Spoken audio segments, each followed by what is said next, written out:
Fueling your training is important. Think of us like a car.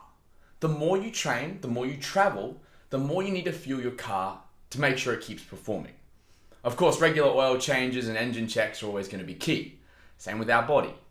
If we're not adequately fueling our body with the nutrition and adequate calories required to perform a session, if not multiple sessions, then how do we expect to get the results that we want to? People get quite scared, especially people who have lost a lot of weight really quickly or a lot of weight over a long period of time. They get scared to eat a higher calorie amount, a calorie surplus, if you will. They're worried that because they're consuming more calories, they're going to put back that weight. And I get it.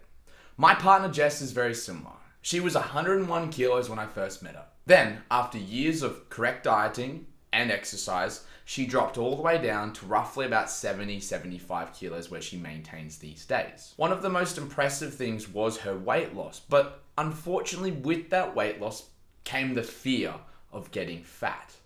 The fear of going backwards, the fear of returning to the point of where she was at. Fueling our body for training is a simple concept. Making sure you're eating adequate calories before training and the right calories too. But what is that? What is the right type of food that you should be eating before training? High glucose or high GI based foods is obviously going to be key.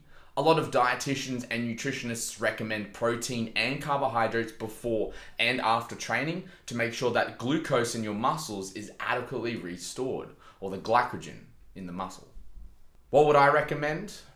Nothing really. It's always going to be up to personal preference. It depends on the day. For me, some days I'll have bread and Nutella. Other days I'll have an apple, a banana, an orange.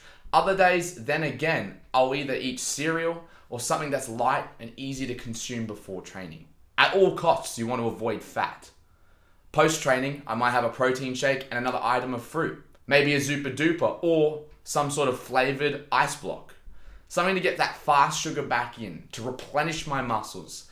And even though the anabolic window is a very questionable area with not much science to back it, there is a definite anabolic window for your muscles to consume glycogen and restore its levels for the next training session. If you're training once per day, then it's not going to be a big issue. But if you're going to do a repeat session in the afternoon, you need to make sure that you're restoring those adequate glycogen muscle stores. That way we can perform again and again adequately. Today's lesson: fuel your body. Don't be scared of putting on extra weight. If we're putting in the work, we shouldn't be worried. And as long as our overall diet is of a healthy nature with good portion sizing, we're going to be fine. Fuel your training so that way when you are performing, you're performing with more intensity, more attitude, and you're getting that work done.